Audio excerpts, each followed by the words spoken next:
intensifié dans 10 provinces pour démanteler les bandes violentes qui empoisonnent le quotidien de nos concitoyens.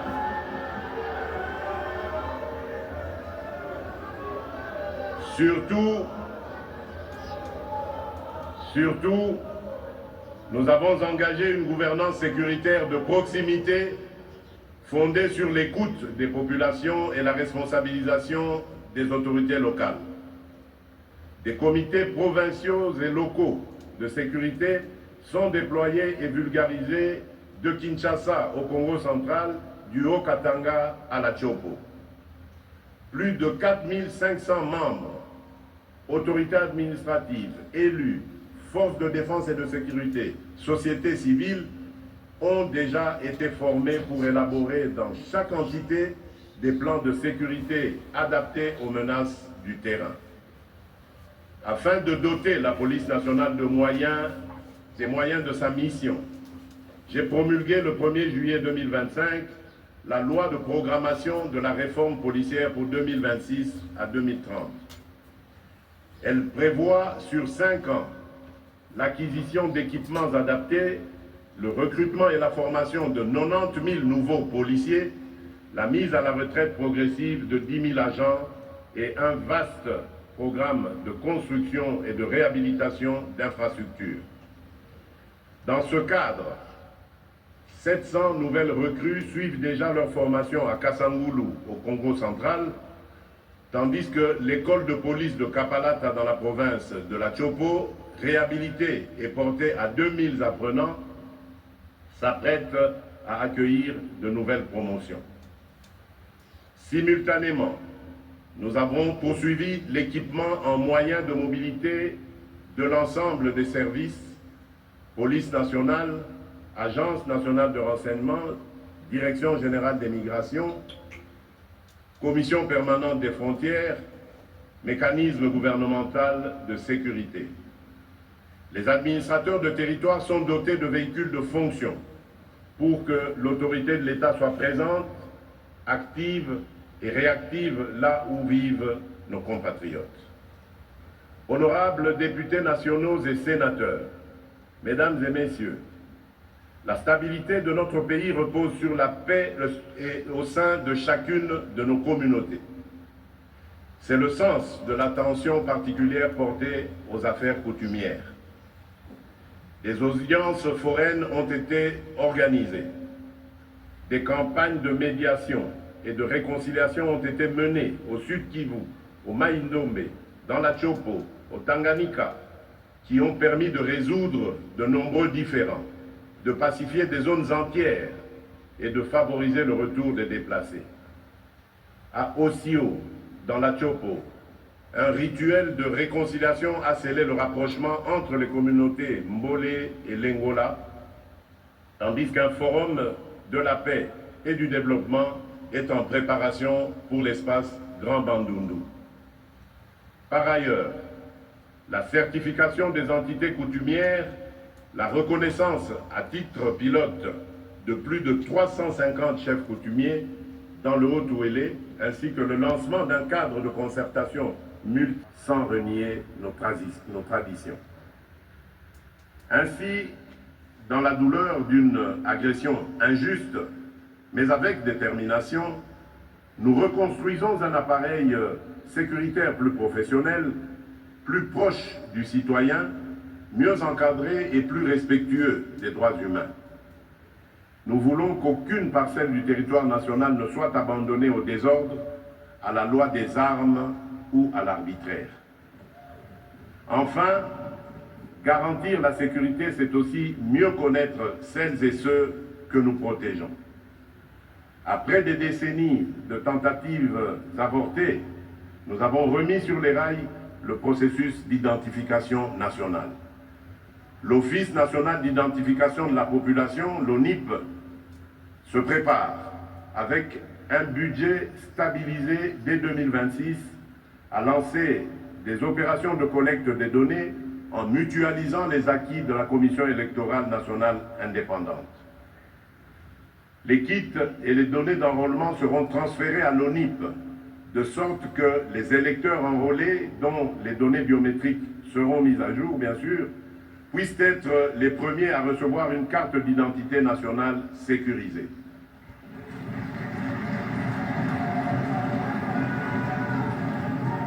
Honorable Président de l'Assemblée nationale, Honorable Président du Sénat, Honorables députés nationaux et sénateurs, distingués invités, Mesdames et Messieurs, mes très chers compatriotes, la paix ne se défend pas seulement sur nos collines et nos frontières, elle se défend aussi dans les salles de négociation, dans les organisations internationales et au cœur des grandes décisions qui structurent le monde. À ce titre, 2025 a vu se confirmer une réalité désormais incontestable. La voix de la République démocratique du Congo compte à nouveau dans le concert des nations. Notre pays a été élu membre non permanent du Conseil de sécurité pour la période 2026-2027 avec 183 voix sur 187 après avoir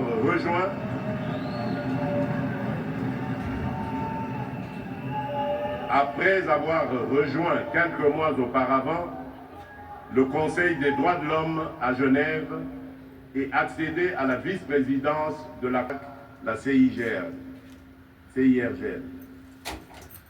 À l'issue du 9e sommet ordinaire tenu ici même à Kinshasa avec pour mandat de relancer la mise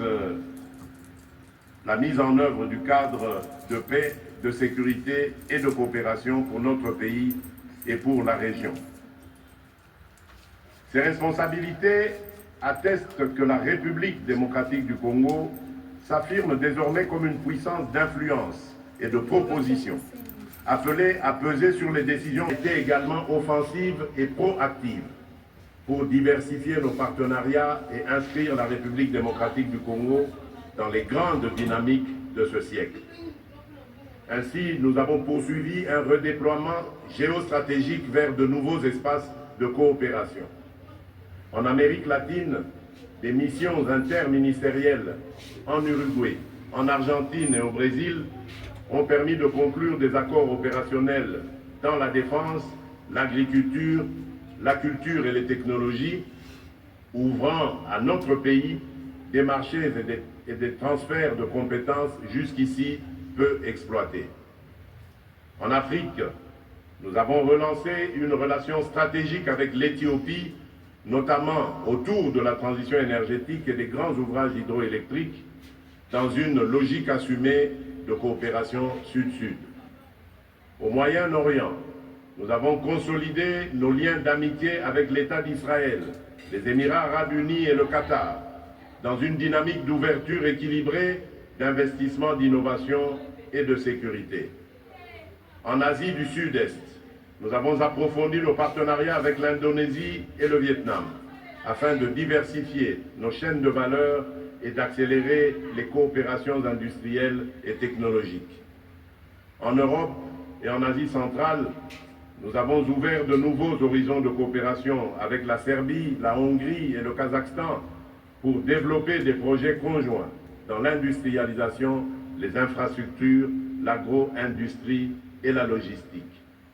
À titre d'illustration, lors de la récente visite à Kinshasa de Son Altesse l'émir du Qatar, 6 accords structurants ont été conclus, touchant au développement des infrastructures portuaires, à la coopération juridique, à l'exemption réciproque de visas pour certaines catégories, à l'appui humanitaire multisectoriel, à la promotion de la jeunesse et des sports, ainsi qu'à la consultation politique régulière. Les instruments juridiques produiront des effets concrets sur notre économie, le fonctionnement de la justice, la mobilité des personnes, le renforcement de nos services sociaux et l'efficacité de notre action diplomatique. Dans le même esprit, un majeur a été franchi avec les États-Unis d'Amérique. En effet, sous ma conduite, notre pays a conclu avec Washington un approfondissement sans précédent d'un partenariat fondé sur la confiance, la transparence et la confiance dans la dynamique mondiale de sécurisation des chaînes d'approvisionnement en minerais critiques. Il ouvre un cadre de coopération de long terme visant à renforcer la gouvernance et la traçabilité de nos ressources, à stimuler la transformation locale et à soutenir des projets structurants capables de relier la richesse minière à l'industrialisation et à la création d'emplois. Il prévoit notamment un appui à la modernisation du corridor Sakania-Lobito, au développement du Grand Tinga et à la mise en place de mécanismes favorisant un environnement d'investissement plus sûr, plus lisible et plus compétitif pour les entreprises américaines. D'autre part, le mémorandum d'entente en matière de sécurité renforce la coopération dans la protection des infrastructures critiques, l'amélioration de nos capacités de défense et de renseignement et la lutte contre les trafics transfrontaliers, notamment ceux liés à l'exploitation illicite des minerais. À travers ces instruments, nous affirmons notre ambition de convertir nos ressources stratégiques en puissance de développement et faire de nos partenariats internationaux des accélérateurs de souveraineté, de stabilité et de prospérité partagée. Honorables députés nationaux et sénateurs, Mesdames et Messieurs, notre diplomatie ne se réduit pas à la défense de nos seuls intérêts. Elle porte une certaine idée de l'humanité et du droit. À Genève, notre élection au Conseil des droits de l'homme nous investit d'une responsabilité majeure, défendre par l'exemple la dignité humaine et les libertés fondamentales. C'est le sens des démarches que nous avons engagées pour la mise en place de mécanismes internationaux d'enquête sur les violations graves des droits humains, notamment à Goma et dans d'autres régions du pays, tout en intensifiant notre plaidoyer pour la reconnaissance internationale du Génocoste. À New York, j'ai réitéré lors de la 80e Assemblée générale des Nations unies le soutien de la République démocratique du Congo à l'intégration du crime d'écocide dans le droit international. Nous voulons que la destruction massive et délibérée de l'environnement soit reconnue et sanctionnée avec la même gravité que ses conséquences pour l'humanité. Cette position prolonge naturellement notre identité de pays solution climatique, gardien de la deuxième forêt tropicale du monde et de réserve d'eau douce d'importance planétaire. Dans toutes les enceintes multilatérales, nous défendons une exigence d'équité, justice pour les victimes de l'Est, justice dans la gouvernance et la traçabilité de nos ressources, justice enfin dans les règles financières internationales afin que les pays comme le nôtre puissent accéder à des financements responsables, soutenables et adaptés aux impératifs de reconstruction et de développement. Ainsi, la République démocratique du Congo a cessé d'être une périphérie des relations internationales. Elle y occupe à nouveau une place centrale, reconnue et écoutée. Nous n'emploierons cette position ni pour humilier qui que ce soit, ni pour alimenter d'autres conflits, mais pour défendre ce qui est le plus cher, notre souveraineté, notre intégrité territoriale, la dignité de notre peuple et notre vocation à être un pays solution pour l'Afrique et pour le monde.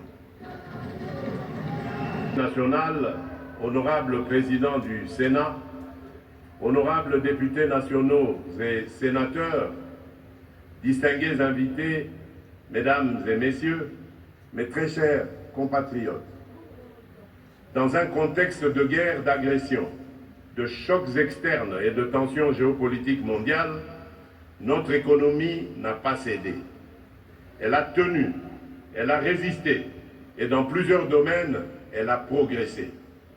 En 2025, malgré l'aggravation de la situation sécuritaire à l'Est, notre pays a fait preuve d'une résilience macroéconomique remarquable.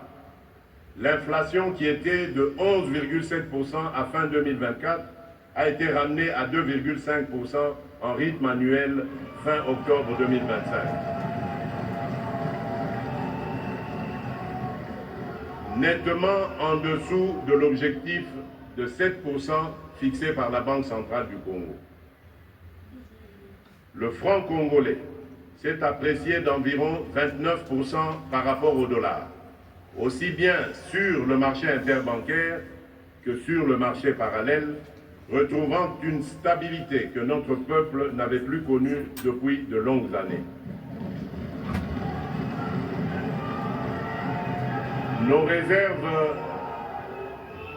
réserves de change s'établissent à près de 7,4 milliards de dollars, soit l'équivalent d'environ 3 mois d'importation, conforme aux standards de viabilité du Fonds monétaire international, et dans le même temps, la balance des biens demeure excédentaire avec un surplus provisoire estimé à 9,9 milliards de dollars à fin août 2025.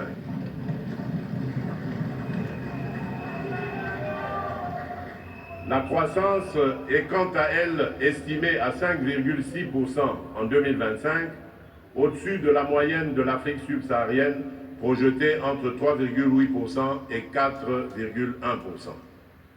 Cette performance est portée non seulement par le dynamisme du secteur minier, mais aussi par la montée en puissance progressive des secteurs non extractifs, conformément aux ambitions de bâtir une économie plus forte, plus diversifiée, plus inclusive et plus durable.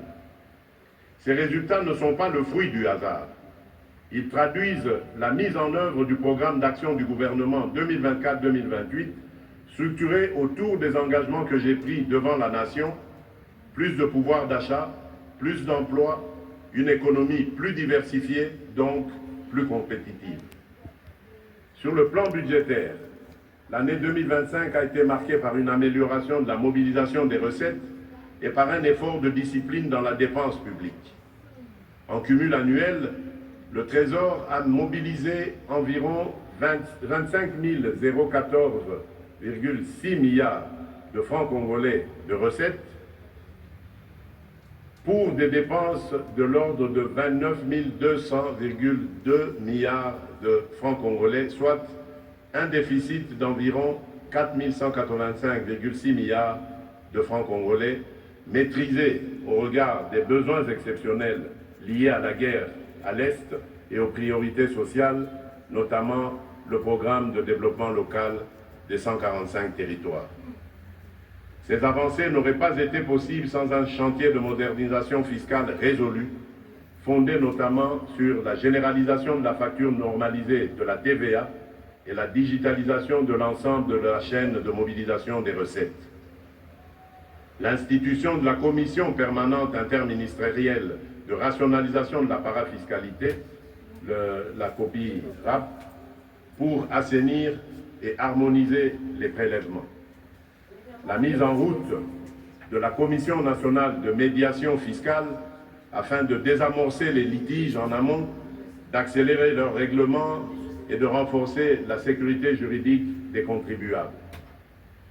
S'agissant du projet de budget 2026, celui-ci se caractérise par son ambition et son équilibre, avec un niveau de recettes et de dépenses estimé à 59 020,5 milliards de francs congolais, soit 20,3 milliards de dollars.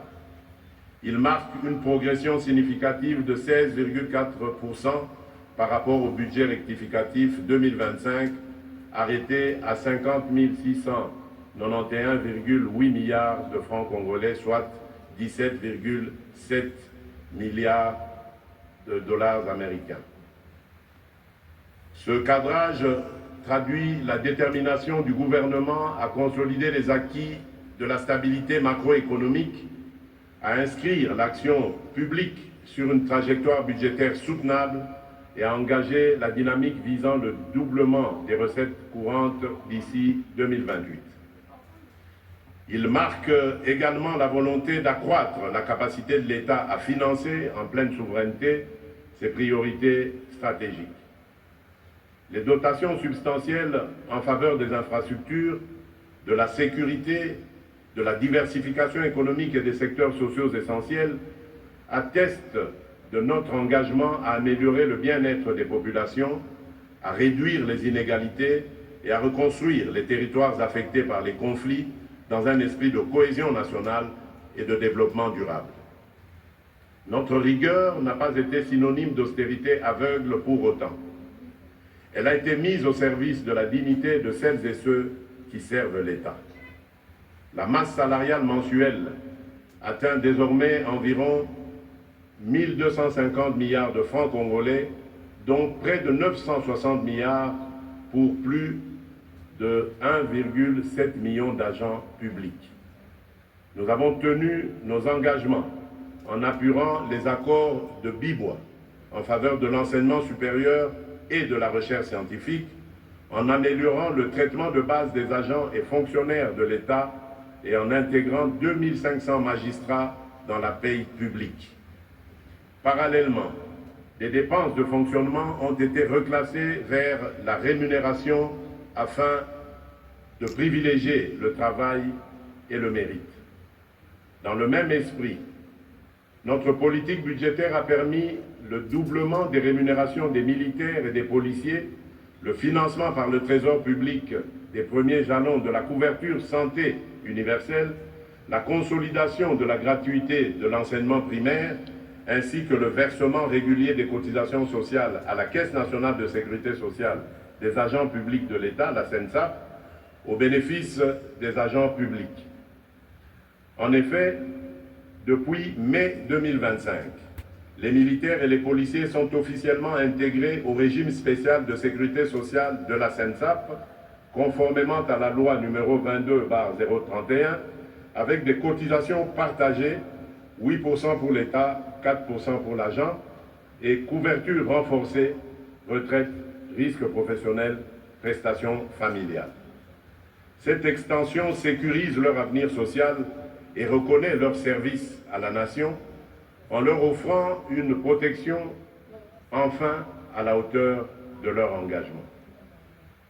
Honorables députés nationaux et sénateurs, mesdames et messieurs, la stabilité macroéconomique n'a de sens que si elle se ressent dans le panier de la ménagère. C'est pourquoi nous avons déployé en parallèle une politique active de lutte contre la vie chère.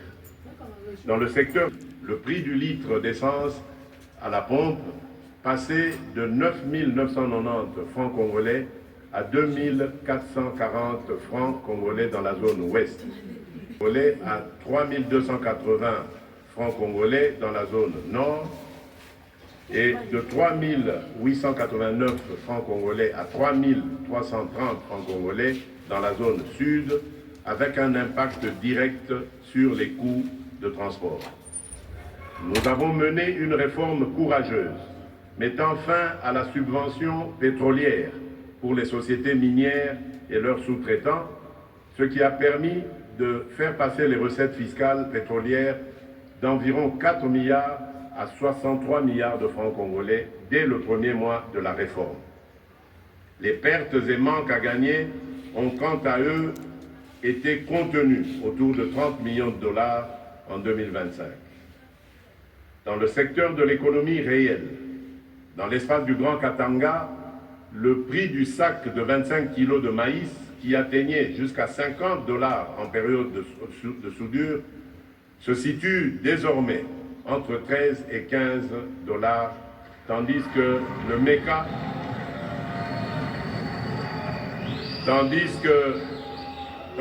MECA, est stabilisé à 3 000 francs congolais à Lubumbashi.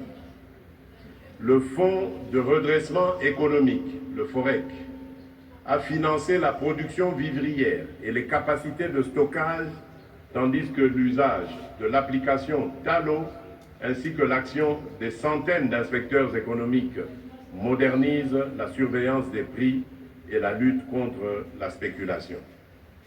Ces efforts conjugués, à savoir la baisse des prix à la pompe, la maîtrise des tarifs alimentaires et le contrôle des circuits de distribution, démontrent que notre combat pour le pouvoir d'achat n'est pas théorique Il se mesure chaque jour dans la vie des ménages, sur les marchés, dans les transports et dans l'assiette de nos compatriotes. Je sais que les effets ne sont pas encore pleinement perceptibles, mais notre action ne s'arrêtera pas là. Nous allons la prolonger et l'intensifier en sécurisant les approvisionnements, en réduisant les surcoûts, en combattant la spéculation et en soutenant la production locale et deviennent un moteur de développement partagé. Parmi les avancées significatives, je peux citer l'assainissement du fichier cadastral permettant la reprise de 30 000 périmètres miniers auprès d'opérateurs défaillants ou inactifs, libérant ainsi un espace important pour de nouveaux investissements crédibles. La formalisation de zones de recherche géologique couvrant environ 36 000 km² destinées à préparer les futures campagnes d'exploration stratégique. La fixation de quotas d'exportation de cobalt qui a permis à la République démocratique du Congo d'influer sur l'équilibre du marché international et de soutenir les prix de ce minerai stratégique. La classification des territoires de Massissi et de Calais en zone rouge, interdisant toute activité d'extraction et de commercialisation des minerais dans les zones occupées par des groupes armés, afin de tarir un bureau de centre d'expertise, d'évaluation et de certification des substances minérales précieuses et semi-précieuses, le CEEC, à Washington, pour favoriser la vente directe de nos produits miniers sur le marché américain et renforcer la valeur ajoutée nationale.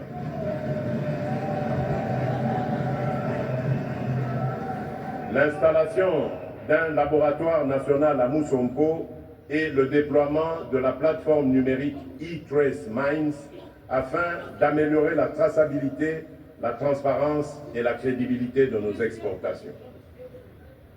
Ces réformes s'accompagnent de meilleure connaissance géologique, digitalisation complète du cadastre, formalisation de l'artisanat minier, contrôle du quota d'emploi congolais dans les entreprises minières, protection de l'environnement et des droits des communautés locales. Honorables députés nationaux et sénateurs, Mesdames et Messieurs, la modernisation des infrastructures de transport est au cœur de notre politique nationale de développement. Les routes stabilisées, les voies ferrées, les ports et les aéroports constituent les instruments de mobilité, de croissance économique et d'unité nationale. Et le Sancourt. Sur la RN8, l'enclavement. La réhabilitation de la ligne urbaine Kinshasa-Mboudi via Kitambo Magasin et le lancement du chemin de fer Kananga-Bujimai-Kabalo renforceront quant à eux la mobilité nationale et métropolitaine. Nous poursuivrons en parallèle la modernisation de nos aéroports, Gemena, Kikwit, Mwanda, Chikapa, Matadi, Bumba, Lissala, ainsi que Kolwezi.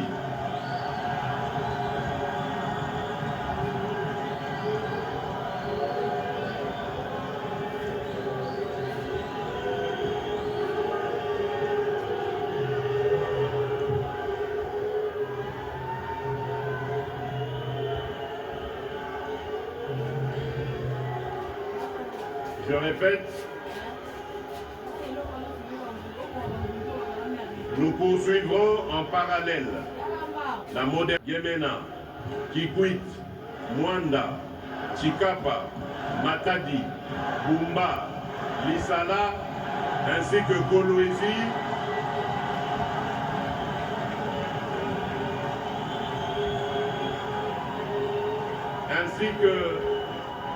ainsi que Kolwezi, Bunia, Kananga, Kalemi, Lubumbashi et Kinshasa, Njili. Ces avancées ne sont pas de simples chantiers. Elles sont la preuve de notre détermination à bâtir une République démocratique du Congo forte, moderne et connectée. Elles traduisent une conviction claire. Le développement se gagne par la mobilité, la croissance s'enracine dans les infrastructures et l'unité nationale se renforce par la proximité entre les provinces et les peuples. Honorable Président de l'Assemblée nationale, Honorable Président du Sénat, honorables députés et nationaux et sénateurs, distingués invités, Mesdames et Messieurs, mes très chers compatriotes, en 2025, nous avons